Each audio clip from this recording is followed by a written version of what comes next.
எக்காரணத்தை கொண்டும் இந்த அமெரிக்கனுடைய இதுவை நாங்கள் அடிபணிய மாட்டோம். எங்களுடைய விவசாயிகள், நம்ம மீனவர்கள், சிறு குறு தொழிலாளர்கள், அப்புறம் அதாவது கால்நடை வளர்ப்பவர்கள், அதையும் ஸ்பெசிஃபிக்காக சொல்கிறாங்க.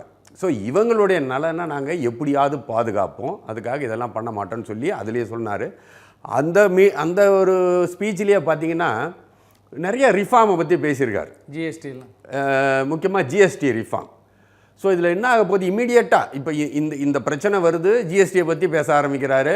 ஸோ அதில் என்ன ஆகுதுன்னா உடனே அதுக்கு இறங்கி வேலை பண்ணுறாங்க. தீபாவளி பர்ச்சேஸ் இதெல்லாம் வந்து நார்மலாக பார்த்தீங்கன்னா இந்த ஒரு 2 மாதத்தில் பார்த்தீங்கன்னா இந்தியாவில் எல்லா இந்த பர்ச்சேஸ் எல்லாம் ஃபுல்லாக நடக்கும். ஈவன் கார் வாங்குறதுலேருந்து, வீடு வாங்குறதுலேருந்து, வீட்டுக்கு தேவையான எல்லா பொருள் வாங்குறதுலேருந்து எல்லாமே இது நடக்கும். ஸோ இந்த நேரத்தில் மக்களுடைய பர்ச்சேசிங் பவரை இன்க்ரீஸ் பண்ணி விலைகள், ஜிஎஸ்டி குறையுதுன்னா ஓரளவுக்கு விலையும் குறையும்.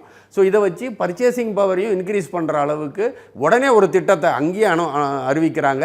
அதுக்கான வேலைகளும் நடந்துட்டு இருக்குது.